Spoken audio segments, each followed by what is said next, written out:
माननीय मुख्यमंत्री श्री हृदयस्थ श्रीमान नरेंद्रभाई मोदी बस थोड़ी જ ક્ષણોમાં લાલન કોલેજના મેદાનમાંથી 67મા સ્વાતંત્ર્ય દિવસની આ ખુશનુમા સવારે વરુણ દેવતાના રીઝવતા જીવને ભૂલો વચ્ચે રાષ્ટ્રવંદના કરાવશે રાષ્ટ્રગીતને વહાવીને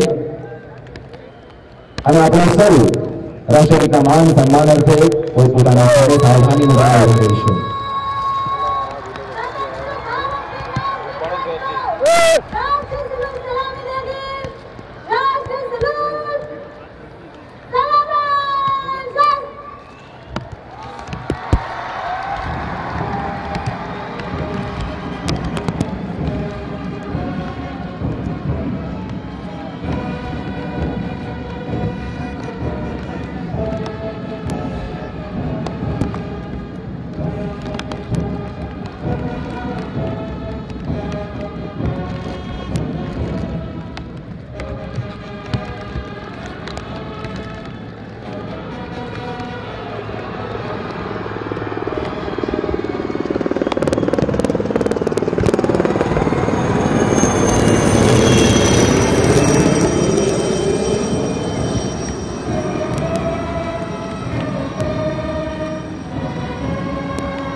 शिव जाओ तो जाओ पर आजादी भर आवे गोरा हाकिमों हिंद छोड़ना नाराओं देश आजादी जंग मग्न होते कि नाराओं गोविंदी ने निर्धार એ જ રાષ્ટ્રભક્તિથી આપણી રગરગમાં જીવત છે તેનું સૌ પ્રતિક આપણે માની રહ્યા છીએ. ગગનભેદી ગુંજારાઓ હર્ષ ધ્વનિ વોલી ફાયર દ્વારા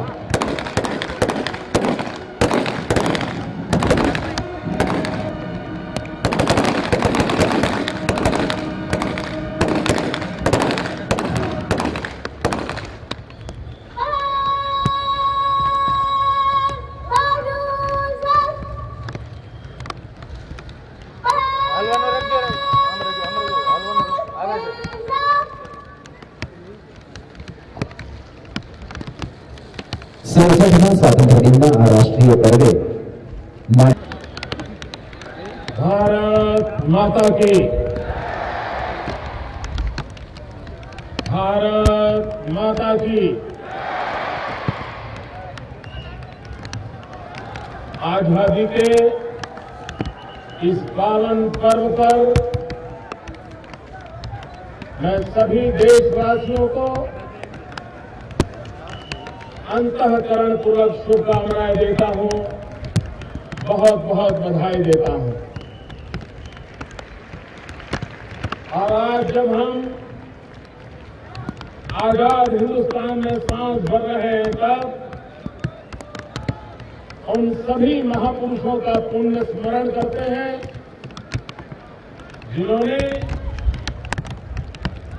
हमें आजादी दिलाने के लिए अपने जान की बाजी न्यौछावर कर दी, जिन्होंने जवानी जेल में खपा दी, जिन्होंने फांसी के तट पर जीना मरने का खेल खेला। आजादी के जंग की जब बात करते हैं तो गुजरात का मानचित्र आंखों पर उभर के आना बहुत स्वाभाविक है। आजादी की दो धाराएं थी, एक अहिंसक आंदोलन की और दूसरी सशस्त्र क्रांति। और दोनों धाराओं ने मां भारती को गुलामी की जंजीरों से मुक्त कराने के लिए अपना अपना योगदान दिया।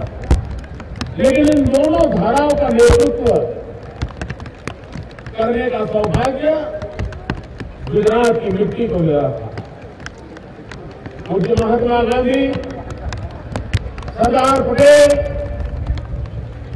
आजादी जंग के और पूरे विश्व की मानव जीवन की मुक्ति के मसीहा के रूप में उभरे थे। और उसी तरह सशस्त्र क्रांति के नेताओं में इसी मेरी कच्छ की धरती का संतान क्रांति गुरु श्यामजी कृष्ण वर्मा, सरदार श्री राणा, मैडम कामा, ये क्रांति गुरु थे जिन्होंने आजादी के दीवानों को मर मिटने की प्रेरणा दी।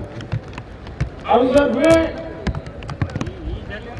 हमें गर्व है, हम उस मिट्टी पर से खड़े होकर के आज भारत के तिरंगे झंडे को लहराने का हम सभी देशवासियों को सौभाग्य मिला है।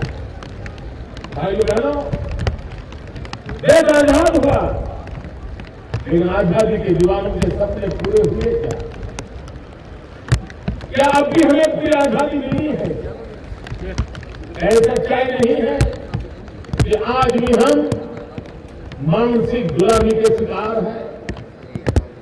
आज भी हमारी बीसीपी की सोच हमें आगे बढ़ने की ताकत नहीं देती है। क्या आज भी पिछले 60 साल से रटी रटाई बातें हम सुन सुन के थक चुके हैं? क्या ये स्थगितता, ये स्टेटस को, इस मानसिकता उसने देश की प्रगति में रुकावट नहीं डाली? और इसलिए हम जब आजादी की सांस ले रहे हैं तब आजादी की सोच की भी जरूरत होती है। और देश को आज आजादी के इतने सालों के बाद इस बात की महसूस हो रही है कि हम कैसे इन गुलामी मानसिकता से मुक्ति पाए। भाइयों बहनों, मैं कल महामहिम राष्ट्रपति जी का भाषण सुन रहा था, उनका संदेश सुन रहा था, उनकी पीड़ा समझ में आती, उनका दर्द समझ में आता। राष्ट्रपति जी के हर शब्द में भारत के दिल दिमाग को अभिव्यक्त करने का प्रयास था। मैं नहीं जानता हूं देश के शासक राष्ट्रपति जी की इस पीड़ा का कोई जवाब दे पाएंगे कि नहीं दे पाएंगे। राष्ट्रपति जी ने कल कहा कि लोकतंत्र देश के अंदर आज हमारे विधानसभा, आज हमारे लोकसभा का सदन एक प्रकार से अखाड़ा बन गया है, युद्ध का मैदान बन गया है। उनकी चिंता वाजिब है, मैं उनकी चिंता से सहमत हूं, लेकिन सवाल यह उठता है कि विरोधी दल अपनी आवाज उठाने के लिए कोशिश करें, ये तो लोकतंत्र में समझ में आता है। लेकिन राष्ट्रपति की चिंता इस बात की है कि पहली बार देश में शासक दल स्वयं लोकसभा को चलने न दे, लोकसभा में रुकावट डाले, लोकसभा को अखाड़ा बना दे। जब सत्ता में बैठा हुआ दल ये करता है तब संकट बहुत गहरा हो जाता है। और इसलिए राष्ट्रपति जी, आपकी चिंता वाजिब है। हम सब ने मिलकर के, चाहे हम राज्य में हो, चाहे हम राष्ट्र में हो, हम सबका जिम्मा बनता है कि राष्ट्रपति जी की इस भावना का हम आदर करें और हम हमारे लोकतंत्र के मंदिर, विधान गृह हो, लोकतंत्र के मंदिर, हमारी संसद हो, उन सब की इज्जत को बनाए रखने के लिए हम यथोचित प्रयास करें। हमारे राष्ट्रपति जी ने कल ये बात भी दोहराई है। उन्होंने कहा है, पाकिस्तान का जिक्र करते हुए राष्ट्रपति जी ने कहा कि सहन शक्ति की भी सीमा होती है। राष्ट्रपति अपने स्तर पर एक बहुत ही गंभीर संकेत दिया। मैं आशा करता था कि आज प्रधानमंत्री जी लाल किले से राष्ट्रपति जी ने ये जो चिंता व्यक्त की है उसका सही प्रतिसाद देते, लेकिन पता नहीं क्यों आज प्रधानमंत्री जी से ये बात सुनने को न मिली। मैं ये तो मानता हूं कि इंटरनेशनल रिलेशन को देखते हुए, पड़ोसियों के संबंधों को देखते हुए किस भाषा का प्रयोग करना चाहिए, कैसे करना चाहिए, प्रधानमंत्री के स्तर पर क्या बोला जाना चाहिए, इस बात को मैं भली भांति समझता हूं। लेकिन हमारी सेना का हौसला बुलंद हो, हमारी सेना का आत्मविश्वास बुलंद हो। कम से कम प्रधानमंत्री के काम से इस भाषा की अपेक्षा ये देश करता है।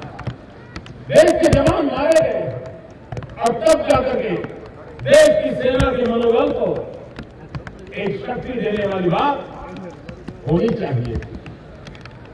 लाल किला पाकिस्तान को ललकारने की जगह है ऐसा मैं नहीं मानता और नहीं हमें उसमें समय गंवाने की जरूरत है। लेकिन लाल किला हिंदुस्तान की सेना का मनोबल बढ़ाने का तो सर्वोत्तम जगह है, ये मेरा विश्वास है और देश की सेना का मनोबल बढ़ाना चाहिए। राष्ट्रपति जी कह रहे हैं कि हमारी सहन शक्ति की सीमा होनी चाहिए। लेकिन राष्ट्रपति जी, इस सहन शक्ति की सीमा क्या होती है, ये बॉर्डर लाइन क्या होती है, इसका फैसला तो दिल्ली की सरकार को करता है। क्या कारण है कि हमारी सीमा क्या है, हम कब तक सहते रहेंगे, क्या इसकी तो व्याख्या होनी चाहिए। और सवाल सिर्फ पाकिस्तान का नहीं है, आज देश की सुरक्षा खतरे में है। चीन ने क्या किया, आजाद हिंदुस्तान के अंदर आज और सारा विश्व एक अलग मनोभाव से जी रहा है। तब चाइना आकर के हमारी सीमाओं पर आकर के डंडा डाले, हमारी भूमि पर घुस जाए, अपने मकसद प्रस्तावित करे और देश चुपचाप देखता है। और तब जाकर के सुरक्षा के सवाल खड़े होते। इटली के सैनिक आकर के केरल के हमारे मछुआरों को मार दें, तब जाकर के देश को चिंता होती है। पाकिस्तान की सेना के लोग आकर के हमारे सैनिकों के सर काट ले, तब हमें चिंता होती। पाकिस्तान की सेना के लोग आकर के हमारे जवानों को मौत के घाट उतार दें, तब जाकर के चिंता होती है।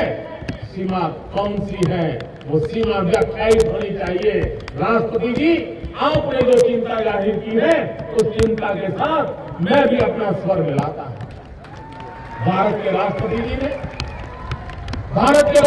ने करप्शन के लिए बहुत ही गहरी चिंता व्यक्त की। भ्रष्टाचार के खिलाफ राष्ट्रपति जी ने कल अपना दर्द प्रस्तुत किया। आज अच्छा होता कि लाल किले पर से भी भ्रष्टाचार के संबंध में कोई बात आती। प्रधानमंत्री जी, राष्ट्रपति जी की भावना का आदर करना सबसे पहला दायित्व आपका बनता है, लेकिन वो आज नहीं हुआ। भ्रष्टाचार के खिलाफ जंग क्यों नहीं छेड़ सकते? और भाइयों बहनों, भ्रष्टाचार का मूल कहां से शुरू होता है? क्या उसका जवाब देश को नहीं चाहिए? क्या देश की जनता वो जवाब नहीं मांगेगी? मैं राजनीतिक भाषा नहीं बोलना चाहता हूं, लेकिन मैं कहना चाहता हूं कि देश के सामने मूलभूत इश्यू है, देश का दर्द है, देश की पीड़ा है। और जब भ्रष्टाचार की बात होती थी तो पुराने जमाने में बातें होते होते कैसे बदलाव आया है। जैसे हिंदी फिल्मों में, टीवी सीरियलों में नए नए प्रकार की सीरियल आती है, वैसे भ्रष्टाचार को उद्घोषित करने वाली पुराने जमाने में हर लोगों की जुबान पर एक सीरियल चलती थी और शब्द प्रयोग होता था भाई भतीजावाद। भ्रष्टाचार के मूल्य भाई भतीजावाद, ये सीरियल के शब्द हुआ करते थे। दिन बीते बीते उसमें थोड़ा बदलाव आया और नई सीरियल आई मामा भांजा की। मामा भांजे की सीरियल आई भ्रष्टाचार में। और अब आगे बढ़ते बढ़ते सास बहू और दामाद की सीरियल शुरू हुई। और इसलिए भाइयों, ये भ्रष्टाचार का खेल चल रहा है, उस खेल के संबंध में राष्ट्रपति जी ने जो चिंता जताई है, प्रधानमंत्री जी लाल किले से आज देश सुनना चाहता था कि भ्रष्टाचार से हमारा देश बर्बाद हो रहा है, तबाह हो रहा है। और शासन में बैठे हुए लोग, उनके परिवारजन बुरी तरह इसमें लिप्त पाए जा रहे हैं। भारत की सुप्रीम कोर्ट जब तक लाल आंख न करे तब तक इस विषय पर मुंह पे ताले लगा करके सारी देश की व्यवस्थाएं चलाई जा रही है। इसलिए भाइयों बहनों, राष्ट्रपति जी का कल का भाषण हम सबके लिए एक चिंतन का भी विषय है, चिंता का भी विषय है, और चिंता की शुरुआत ऊपर से होनी चाहिए। मैं आज प्रातः भारत के प्रधानमंत्री का भाषण सुन रहा था। मैं इसलिए सुन रहा था कि आजादी के पावन पर्व पर मेरे जैसे कार्यकर्ताओं को वहां से एक नई प्रेरणा मिले, एक नया संदेश मिले, ताकि हमारा भी काम करने का जज्बा थोड़ा बढ़ जाए, हमें भी देश के लिए दौड़ने की हिम्मत आ जाए, हम भी अपने राज्य में इतना अच्छा करें ताकि हमारा देश मजबूत हो। और हमारा तो मंत्र यही रहा, हमारा गुजरात का मंत्र यही रहा है, भारत के विकास के लिए गुजरात का विकास। हम देश की भलाई के लिए गुजरात के जिम्मे जो भी आए वो पूरा करना चाहते हैं, और ये दायित्व हम सबको निभाना चाहिए। ये हमारा कर्तव्य है, ये उपकार नहीं है, ये एहसान नहीं है, ये हमारा कर्तव्य है। और उस कर्तव्य को हम निभाने के लिए हम चाहते थे कि आज प्रधानमंत्री जी के लाल किले के भाषण से हमें कोई अच्छा संदेश हो, लेकिन मैं बहुत निराश हो गया, बहुत निराश हो गया। और सिर्फ मैं नहीं, पूरा हिंदुस्तान निराश हो गया। प्रधानमंत्री जी, आप इस देश के प्रधानमंत्री, सभी सरकारों ने किए हुए काम, उसी के कारण देश आज यहां पहुंचा। लेकिन ये बड़े दुख की बात है कि प्रधानमंत्री जी लाल किले पर से अपने भाषण में आप सिर्फ एक परिवार का स्मरण करते हो। क्या अच्छा नहीं होता प्रधानमंत्री जी कि आज आप भारत को एक करने वाले सरदार वल्लभ भाई पटेल को भी याद करते हैं लाल किले से? क्या अच्छा नहीं होता कि देश की एकता का एक सबल संदेश चला जाता? क्या प्रधानमंत्री जी, आप ही की पार्टी के प्रधानमंत्री थे लाल बहादुर शास्त्री, क्या अच्छा नहीं होता कि आप जब पंडित नेहरू का जिक्र कर रहे थे, इंदिरा जी का जिक्र कर रहे थे, राजीव जी का जिक्र कर रहे थे, कहीं लाल बहादुर शास्त्री का भी जिक्र कर रहे थे? वे भी हमारे देश के प्रधानमंत्री थे, जय जवान जय किसान का नारा दिया था, जय जवान जय किसान का नारा दिया था, हिंदुस्तान के किसानों को प्रेरणा दी थी। और जो हिंदुस्तान आजादी के बाद भी विदेशों से अन्न मांग करके हमारे देश का पेट भरता था, वो देश को पेट भर अन्न पैदा करने के लिए किसानों को प्रेरित करने का काम श्रद्धेय लाल बहादुर शास्त्री जी ने किया था। स्मरण करना चाहिए था। इसमें राजनीति या परिवारवाद नहीं होना चाहिए, लेकिन प्रधानमंत्री जी आपने ऐसा क्यों किया? मैं ये तो समझता हूं कि आप अटल जी को याद न करें, आपकी मर्यादा में समझता हूं, लेकिन आप लाल बहादुर शास्त्री को याद न करें, ये बात हमारे गले में भी उतरती है। सरदार पटेल जिन्होंने जीवन भर कांग्रेस के लिए अपना जीवन खपाया था, उनको याद न करें, तब जाकर के दिल को चोट पहुंचती है। प्रधानमंत्री जी, कल नौसेना की जो दुर्घटना घटी, उसकी पीड़ा हम सबको है।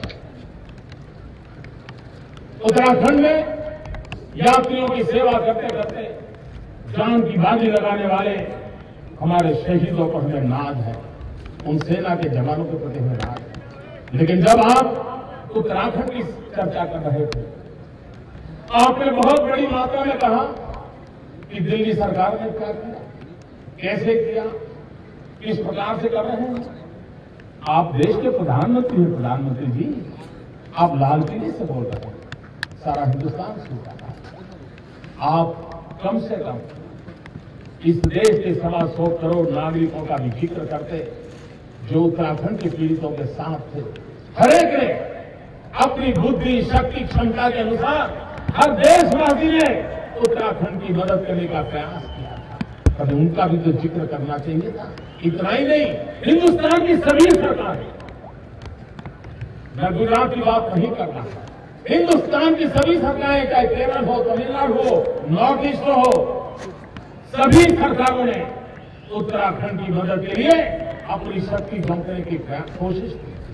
प्रधानमंत्री जी, आप पीड़ा के दर्द की इस बात करते समय अच्छा होता उनका भी स्मरण कर देते, उनको भी थोड़ा दो शब्दों में याद कर देते, तो भारत की शक्ति का लोगों को कैसे होता, एहसास होता, अपनापन का भाव पैदा होता। लेकिन प्रधानमंत्री जी, आप एक परिवार की भक्ति में कितने डूब गए कि आप देश के इतने बड़े विशाल फलक को पहचानने में नाकाम हो गए हो और उसके कारण देश को चिंता हो रही है।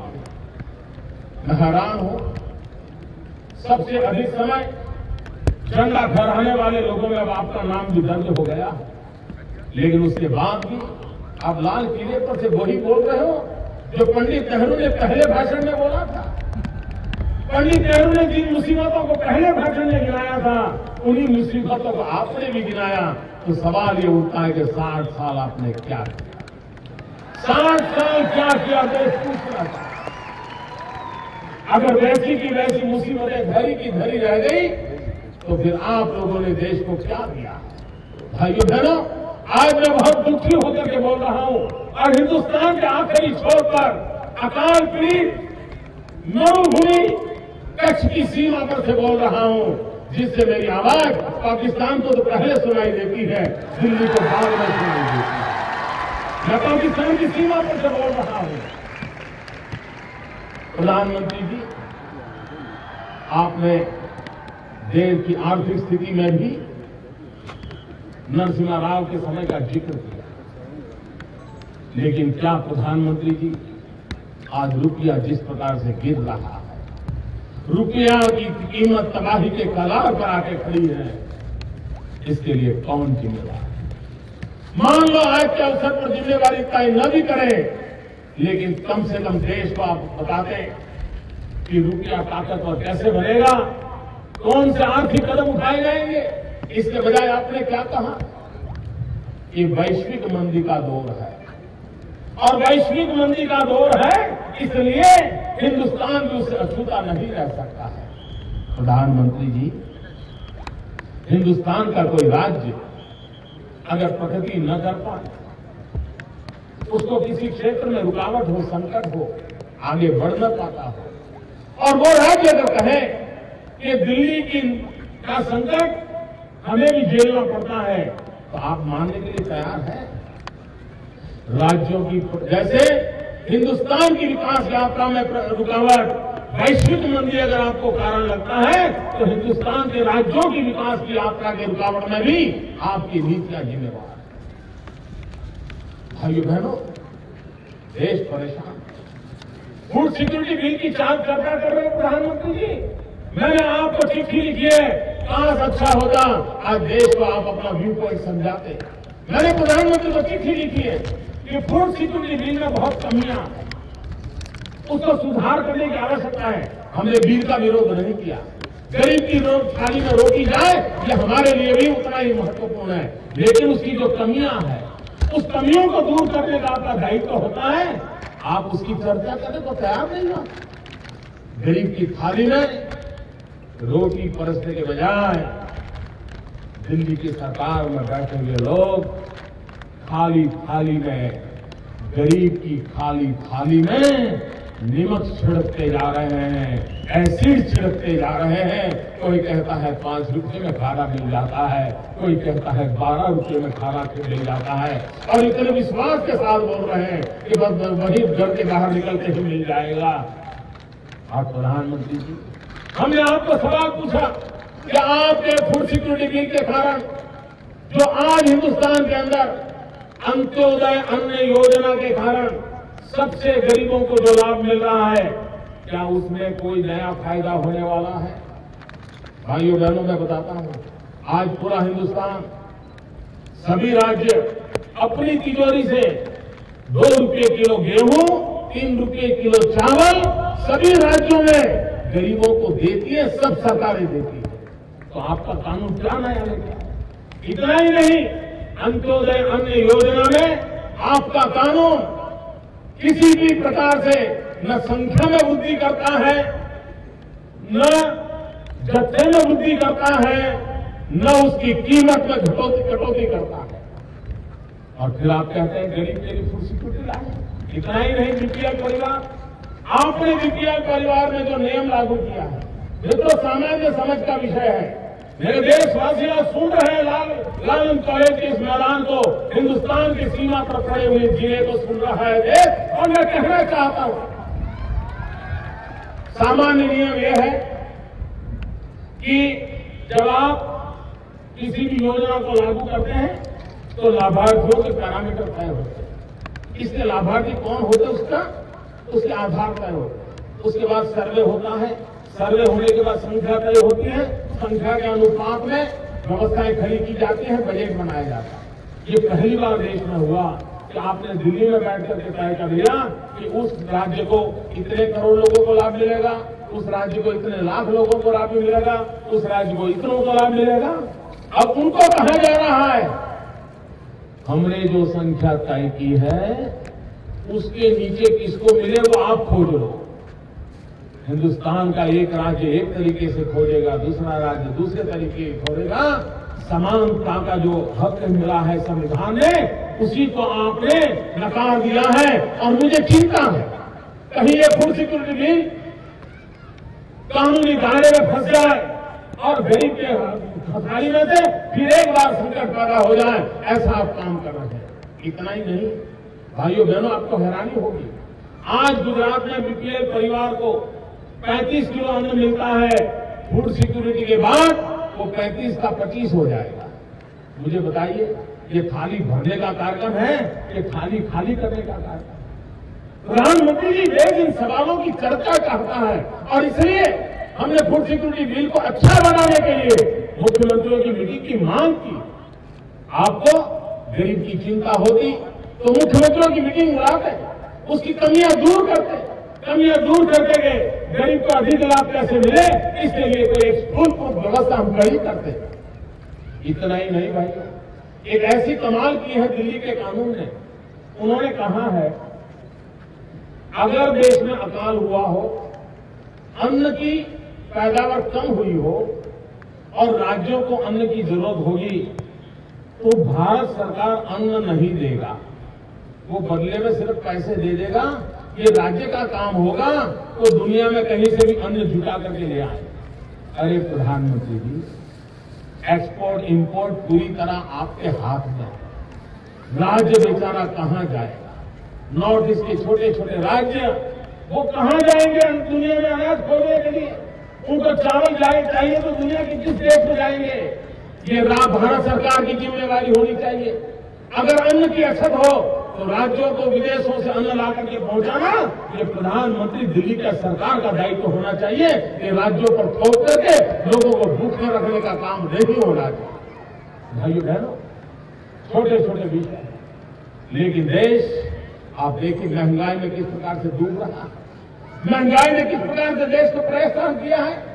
गरीब के घर में रात को चूल्हा नहीं जल रहा है, गरीब की मां बेटे को शांत रखने के लिए रात रात रोती रहती है। क्या प्रधानमंत्री की आजादी के इतने सालों के बाद गरीब रात को खाना खा के सो जाए, इतना प्रबंध करना हम सबका दायित्व है कि नहीं? इस दायित्व को हमें निभाना चाहिए कि नहीं निभाना चाहिए? हम उस काम को नहीं कर रहे हैं। प्रधानमंत्री जी, आज मैं सभी मीडिया चैनलों का एक बात सुनकर के हैरान था। देश की सभी मीडिया चैनल एक बात बार बार कह रही थी कि लाल किले से प्रधानमंत्री का ये आखिरी भाषण है, ये आखिरी भाषण है, सभी चैनल ने कहा है। एक तरफ देश का मीडिया कह रहा है प्रधानमंत्री का भाषण आखिरी है और दूसरी तरफ प्रधानमंत्री कह रहे हैं अभी हमने और फासला तय करना है, और फासला तय करना है। ये कौन सा फासला तय करोगे? किस रॉकेट में बैठ के फासला तय करोगे प्रधानमंत्री जी? देश को गरीबी की धरती में डुबो दिया है, देश को भ्रष्टाचार में डुबो दिया है, देश को तबाही के कगार पर लाके खड़ा कर दिया है, सुरक्षा पे सवाल या निशान खड़े हैं। तब देश की जनता एक नई उम्मीद के लिए तड़प रही है, नई सोच के लिए तड़प रही है। और जब आजादी का जश्न मना रहे हैं तब हम सबके लिए आवश्यक है हम संकल्प करें, हम भारत को जैसे भारत को अंग्रेजों से मुक्त कराया वैसे हम भारत को भ्रष्टाचार से मुक्त कराएंगे। जैसे हमने भारत को अंग्रेजों से मुक्त कराया वैसे हम भारत को महंगाई से मुक्त कराएंगे। जैसे हमने भारत को अंग्रेजों से मुक्त कराया वैसे हम भारत को भ्रष्टाचार से मुक्त कराएंगे। हम भारत को पुरानी सोच, डीसीपी की सोच उससे मुक्त कराएंगे। हम भारत को अविश्वास के इस वायुमंडल से मुक्त कराएंगे। हम एक विश्वास का सेतु पैदा करेंगे। देश का भरोसा टूट चुका है, जन जन का भरोसा टूट चुका है। उस जन जन के भरोसे को फिर से एक बार जगाने के लिए देश की जनता को भरोसा पैदा हो ऐसे कुछ ठोस कदम उठाए। भाई बहनों, देश को भाई भतीजेवाद से मुक्ति चाहिए। देश को शासकों के अहंकार से मुक्ति चाहिए। देश को परिवारवाद से मुक्ति चाहिए। देश को असुरक्षा की भावना से मुक्ति चाहिए। देश को अशिक्षा और अंधश्रद्धा से मुक्ति चाहिए। और उसी लिए हम सबने मिलकर के इन फासलों को तेजी से दूर करना होगा। ये फासले शायद जनता को नए फैसले लेने के लिए मजबूर करने वाले हैं। देश की जनता नए फैसले करने के लिए मजबूर हो जाएगी, क्योंकि इन फासलों की बातों में अब उसका भरोसा नहीं रहा। भाइयों बहनों, आज गुजरात ने विकास की यात्रा में कदम उठाए। हमने कभी ये नहीं कहा है कि आज जो गुजरात यहां पहुंचा है वो सिर्फ मोदी सरकार के कारण पहुंचा है। ये हमने कभी नहीं कहा है। हमने डंके की चोट पर एक बार नहीं 1000 बार कहा है कि गुजरात आज जहां पहुंचा है उसमें मेरे 6.5 करोड़ गुजरातियों का सबसे बड़ा योगदान है। गुजरात आज जहां पहुंचा है उसमें गुजरात में अब तक काम करने वाली सभी सरकारों का योगदान है। गुजरात आज जहां तक पहुंचा है गुजरात के सभी मुख्यमंत्रियों का योगदान है। ये सबकी मिली जुली ताकत का परिणाम है कि आज हम यहां पहुंचे हैं। लेकिन हमने गति बढ़ाई है, हमने दिशा तय की है, हमने लक्ष्य तय किए हैं, हमने परिणाम के विषय में बड़ी कठोरता से मानदंड तय किए हैं। और उसी का परिणाम है कि आज देश में सबसे कम बेरोजगार अगर किसी राज्य में है तो भारत सरकार की खुद की डिपार्टमेंट की सोच कहती है कि हिंदुस्तान में सबसे कम बेरोजगार किसी राज्य में है तो उस राज्य का नाम गुजरात है। प्रधानमंत्री जी, आपकी सरकार ने कई अवार्ड दिए हैं, स्वयं प्रधानमंत्री जी आपने अवार्ड दिया। मैं प्रधानमंत्री जी से कहना चाहता हूं, क्या कारण है कि सर्वाधिक अवार्ड हिंदुस्तान में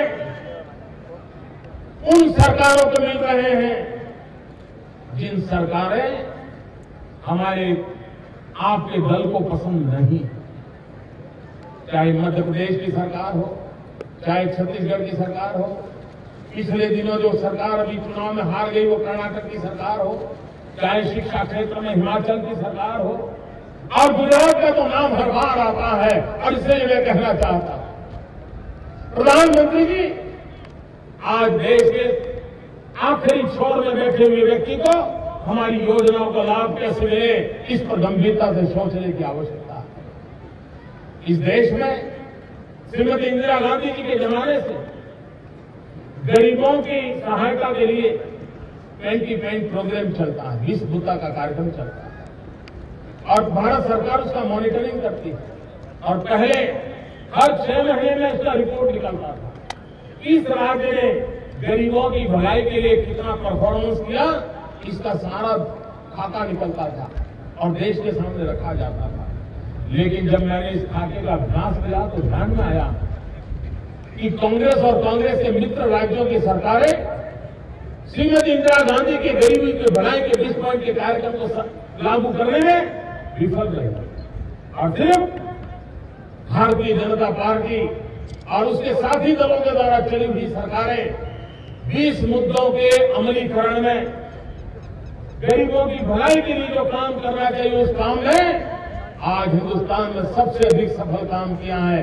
पहले 1 से 5 में बड़ी सरकारें आती हैं, प्रधानमंत्री जी आप जिनको प्रेम करते हैं वो सरकारें उसमें नहीं आती। और जब ये बात ध्यान में आई तो आपने सुधार करने का रास्ता नहीं खोजा, गलतियां कम करने का रास्ता नहीं खोजा। आपने क्या सोचा? आपने ये सोचा कि अब इसका मॉनिटरिंग नहीं होगा, अब इसका खाका घोषित नहीं किया जाएगा और ये रैंक नहीं दिए जाएंगे क्योंकि छुपाया जाएगा। अगर देश को पता चल जाए कि गरीबों की भलाई के लिए काम करने वाली सरकारें और है और गरीबों की भलाई में उदासीनता रखने वाली सरकारें और है तो आपके लिए संकट पैदा होगा। इसलिए आपने नियम बदल दिए। खेल के मैदान में आने के बाद खेल के नियम बदल देते हो। प्रधानमंत्री जी आज तो देश की मांग है, आओ हम स्पर्धा करें, हम स्पर्धा करें। प्रधानमंत्री जी देश जब तिरंगा झंडा लहरा रहा है तब आपकी एक ब्रिगेड सिर्फ कंप्यूटर पे जाके बैठी, तिरंगे झंडे को सलाम करने के लिए उनको समय नहीं है, वंदे मातरम जनगण मन गाने के लिए समय नहीं है, लेकिन वो कंप्यूटर बैठ करके मोदी को गालियां कैसे दी जाए इसी में व्यस्त है। अरे कम से कम आजादी के पर्व पर तो तिरंगे झंडे के सामने सब झुका देते हैं। कम से कम आज वंदे मातरम जनगण मन का गान करके एक नई प्रेरणा लेकर के चलते, लेकिन उनके लिए मोदी से बाहर कोई दुनिया ही नहीं, उनकी दुनिया मोदी में सिमट गई और इसलिए पीड़ा होती। प्रधानमंत्री जी मैं आह्वान करता हूं, आइए, इतना बड़ा हिंदुस्तान का कारोबार आपके पास है, हम एक छोटे से राज्य का कारोबार चलाते हैं। आइए गुजरात और दिल्ली की स्पर्धा हो जाए, विकास की स्पर्धा हो। आप विकास के क्षेत्र में क्या कर रहे हैं, हम विकास के क्षेत्र में क्या कर रहे हैं। हमारी कमियां भी बाहर आए, आपकी अच्छाइयां भले बाहर आए, लेकिन देश में तंदुरुस्त माहौल बनेगा, विकास की चर्चा होगी। कौन राज्य पीछे रह गया, कौन इलाका पीछे रह गया, उस पर हमारा ध्यान केंद्रित होगा। आज आजादी के इतने वर्षों के बाद सबसे अधिक अगर स्पर्धा करने की आवश्यकता है तो स्पर्धा करने की आवश्यकता है। हमारी नजर प्रक्रिया बदलनी पड़ती है। कभी कभी तो मैं कहता हूं हिंदू परंपरा में अगर कोई व्यक्ति 4 धाम की यात्रा करता है तो उसे मोक्ष मिल जाता है, उसे मोक्ष मिल जाता है। लेकिन सरकार का कारोबार ऐसा है कि भाई बिचारी 35-35, 40-40 यात्राओं धामों का यात्रा करें, 40-40 टेबल पे जाएं, उसके बाद भी उस भाई का मोक्ष नहीं होता है। क्या हम व्यवस्थाएं नहीं बदल सकते? मैं ये नहीं कहता कि सब तो रहा है, लेकिन हम करने का प्रयास कर रहे हैं, हम सही दिशा में जाने की कोशिश कर रहे हैं। और मुझे विश्वास है प्रधानमंत्री जी, कमियां हर व्यवस्था में होती हैं, लेकिन कमियां सोच में नहीं होनी चाहिए। कमियां हर काम में होती हैं, लेकिन कमियां इरादों में नहीं होनी चाहिए। प्रधानमंत्री जी गति किसी की कम हो सकती है, तेज हो सकती है, लक्ष्य नीचा नहीं होना चाहिए। और इसलिए देश का नौजवान तड़प रहा है, हिंदुस्तान का नौजवान बेरोजगार है। हम कई वर्षों से सुन रहे हैं 21वीं सदी आ रही है, 21वीं सदी आ रही है, आ गई, पहला दशक चला गया। क्या हुआ? जब अटल बिहारी वाजपेयी लाल कृष्ण आडवाणी के शासनकाल था, उस समय देश पूरे विश्व में हिंदुस्तानियों के मन में एक भाव जगा था कि अब देश चल पड़ा है, अब देश उठ खड़ा हुआ है, अब हम 21वीं सदी में नई ऊंचाइयों को पार करेंगे, ये विश्वास पैदा हुआ था। लेकिन 2004 के बाद वो विश्वास टूट गया। अब तो गड्ढे में से बाहर कैसे निकले, इसके लिए देश छटपटा रहा था।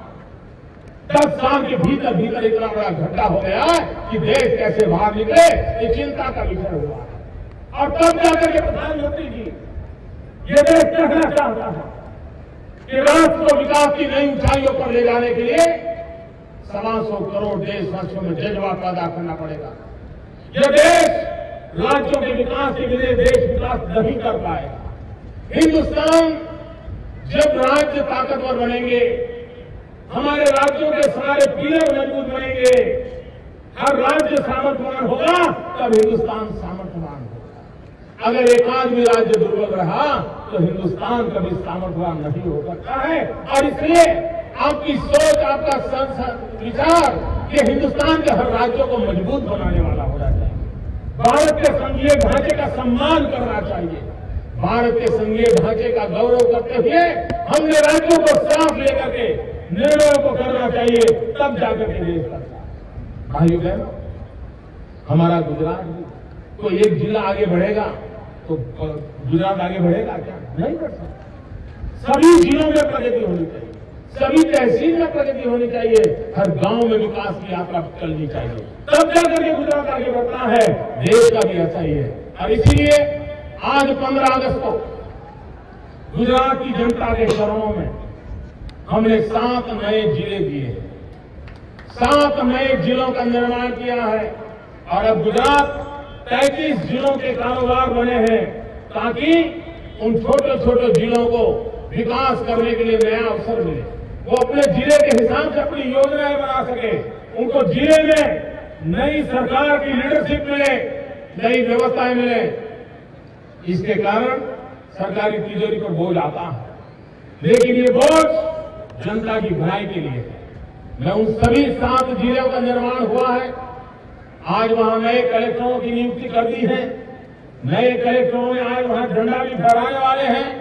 मैं उन सभी 7 जिलों को आज 15 अगस्त के पावन पर्व पर बहुत बहुत शुभकामनाएं देता हूं। और ये भले नए जिले होंगे, लेकिन पुराने जिलों से भी एक गति से आगे बढ़ जाएंगे, ऐसी मुझे पूरी श्रद्धा है, पूरा विश्वास है। भाइयों बहनों, हमने गरीबों की भलाई करनी है तो हमारे आदिवासियों की चिंता करनी होगी, समुद्र तट पर बैठे हुए हमारे मछुआरों की चिंता करनी होगी, बढ़ता हुआ शहरी रखना, हमारे शहरी गरीबों की भलाई की चिंता करनी होगी। और गरीबी के खिलाफ लड़ना है तो शिक्षा पे बल देना पड़ेगा, रोजगार पे बल देना पड़ेगा, स्वास्थ्य की चिंता करनी पड़ेगी। हम इन्हीं बातों को लेकर के आज चल रहे हैं। आज मैं कहना चाहता हूं, गुजरात ने जो विकास का मॉडल अपनाया है, उस विकास के मॉडल में 3 बातों पर हमने विशेष रूप से बल दिया है। हमने 1/3 कृषि क्षेत्र पर बल दिया है, 1/3 मैन्युफैक्चरिंग सेक्टर पर बल दिया है और 1/3 सेवा क्षेत्र पर बल दिया है। और हम एक संतुलित विकास के लिए, एक इंक्लूसिव ग्रोथ के लिए, समाज के हर तबके को जोड़ने के लिए जिस काम में आगे बढ़े हैं, उस काम को हम और आगे तेजी से बढ़ाना चाहते हैं। गुजरात ने शिक्षा के क्षेत्र में, प्रधानमंत्री जी, मैं आज हैरान था, आप लाल किले से यूनिवर्सिटियों की संख्या गिना रहे थे। हो सकता है किसी डिपार्टमेंट के लिए आपको ज्यादा बोलने की जरूरत होगी, किसी डिपार्टमेंट के लिए आपको ज्यादा बोलने की जरूरत भी होगी, शायद मजबूरी होगी। लेकिन प्रधानमंत्री जी, 11 आपके 10 साल हुए हैं। मेरे यहां गुजरात में 2001-2 के पहले 11 यूनिवर्सिटी थी। आज गुजरात में 42 यूनिवर्सिटी काम रही है। प्रधानमंत्री जी 10 साल में 42 यूनिवर्सिटीज बना दी। प्रधानमंत्री जी, विकास की नई ऊंचाइयों को पार करने का काम हमने किया है, शिक्षा के क्षेत्र में काम किया। ये गुजरात पहला राज्य है जिसने सरकारी प्राथमिक शाला में गुणोत्सव करके सरकार की प्राथमिक शालाओं का ग्रेडेशन किया। हमारे यहाँ बिजनेस स्कूल के ग्रेडेशन होते हैं, इंजीनियरिंग कॉलेज के ग्रेडेशन होते हैं, लेकिन गुजरात अकेला राज्य है जहां सरकार की प्राथमिक शाला जो जंगलों में है, गरीबों के बीच में है, आदिवासी क्षेत्रों में है, और उनमें A ग्रेड की स्कूल, B ग्रेड की स्कूल, C ग्रेड की स्कूल, इसका ग्रेडेशन किया है और उससे सुधार के लिए एक हमने लंबी योजना बनाई। प्रधानमंत्री जी गुजरात में रोजगार के नए क्षेत्रों को बल दिया। आपको जब जानकारी होगी भाइयों बहनों, खुशी होगी मेरे गुजरात के भाइयों बहनों, गुजरात सरकार में कुल मुलाजिम की संख्या, गवर्नमेंट सर्वेंट की संख्या करीब करीब 5 लाख है। पिछले 10 साल में 2.5 लाख लोगों को रोजगार सरकार में देने का काम इस सरकार ने किया। 2.5 लाख नौजवानों को सरकार में रोजगार मिला। उसके कारण एक नई जनरेशन, नई सोच वाली जनरेशन, टेक्नोसेवी जनरेशन आज सरकारी तंत्र में शामिल हुई है। इतना ही नहीं, आने वाले कार्यकाल में, हमारे इसी कार्यकाल में हम गुजरात में 80,000 से ज्यादा नवयुवकों को सरकार के अंदर भर्ती करने का एक बहुत बड़ा अभियान चला है। पहले एक समय था कि सरकार के इंटरव्यू एडवर्टाइजमेंट निकलती थी और इंटरव्यू की कारवाई में चलते थे। हम एक नई पद्धति को ले आ रहे हैं। उस नई पद्धति के अनुसार नौकरी चाहने वाले, रोजगार चाहने वाले, सरकारी नौकरी चाहने वाले नौजवानों के लिए लगातार एग्जामिनेशन का एक डिपार्टमेंट काम करता रहेगा और कोई भी नौजवान 1 बार, 2 बार, 3 बार भी एग्जाम दे सकता है। उसको अवसर मिलेगा और वो एग्जाम में जा करके अपनी गुणांक बढ़ाता जाएगा और उस बैंक बनाई जाएगी। उस बैंक में से फिर जो योग्य लोग हैं उनको इंटरव्यू में बुला करके उनको तत्काल नौकरी दी जाएगी। सारी प्रक्रिया को वैज्ञानिक तरीके से बनाया जा रहा है। सारी प्रक्रिया को संकलित करने का प्रयास किया जा रहा है और उसके कारण अधिकतम नौजवानों को रोजगार मिले, जल्दी से जल्दी रोजगार की व्यवस्था हो, इसकी हम चिंता करने वाले हैं। इतना ही नहीं, गुजरात के अंदर प्राइवेट सेक्टर में गुजरात के नौजवानों को रोजगार मिले, वो सम्मान के साथ जीवित रहे, अपने माँ बाप का भरोसा टूटे नहीं। माँ बाप ने पेट काट करके बच्चे को बड़ा किया, पढ़ाया, वो माँ बाप के लिए बोझ न बने, ये देखना हमारा जिम्मा है। और इसलिए हमने स्किल डेवलपमेंट का अभियान चलाया है।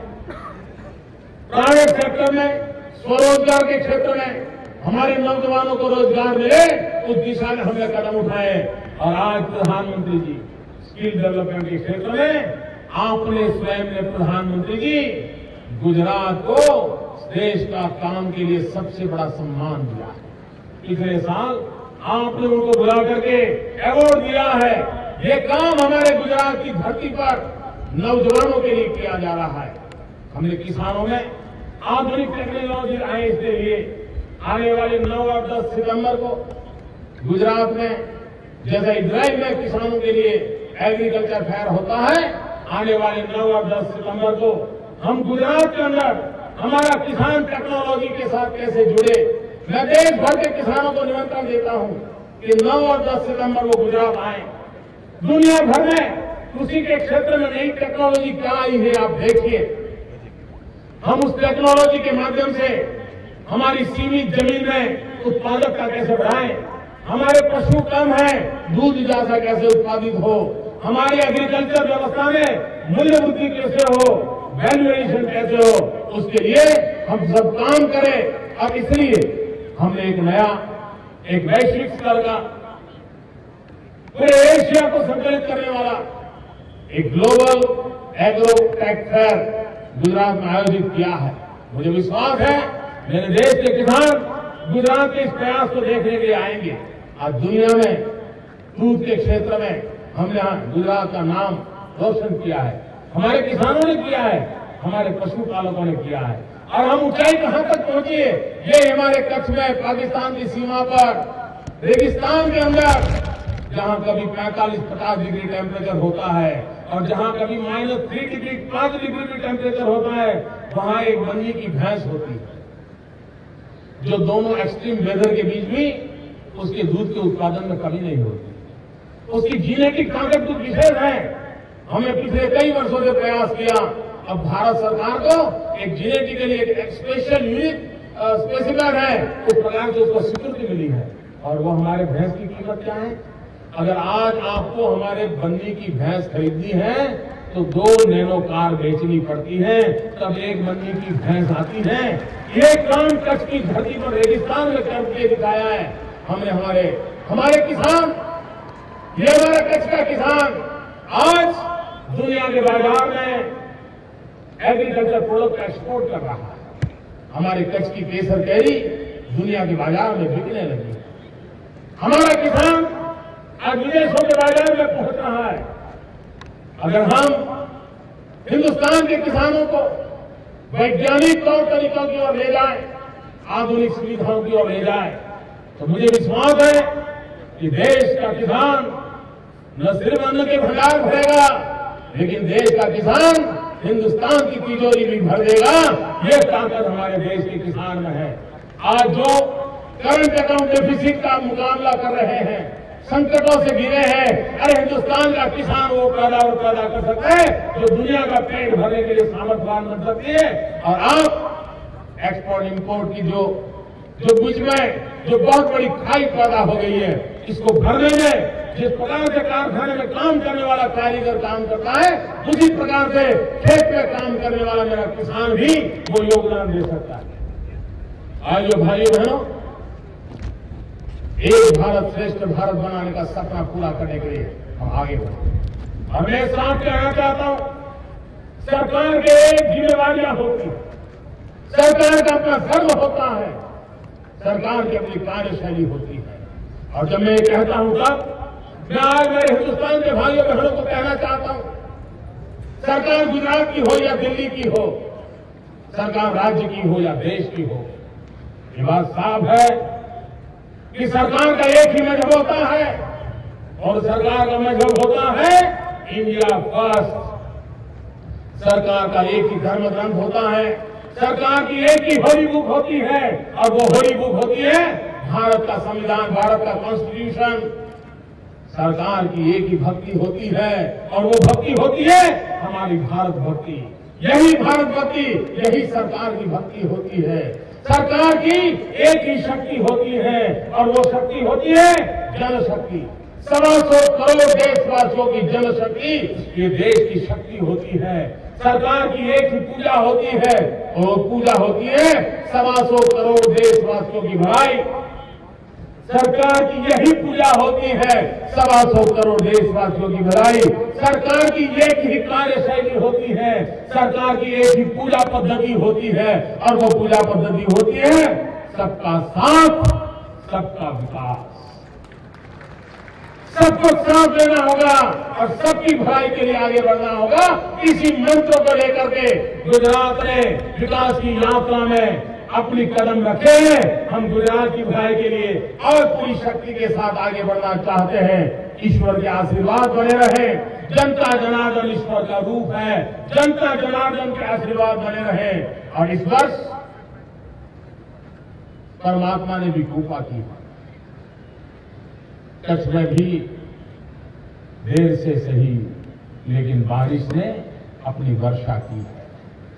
आइए हम हिंदुस्तान को हरा भरा बनाएं, हिंदुस्तान की गरीब की थाली को हरी भरी बनाएं, हिंदुस्तान की तिजोरी को हरी भरी बनाएं, हिंदुस्तान के हर सपनों को हरा भरा करके हम भारत मां की आजादी के लिए लड़ने वाले उन सभी शहीदों को सच्ची श्रद्धांजलि दें। इसी एक अपेक्षा के साथ मेरे साथ बोले, भारत माता की, पूरी ताकत से बोलेंगे, भारत माता की, भारत माता की, वंदे वंदे वंदे।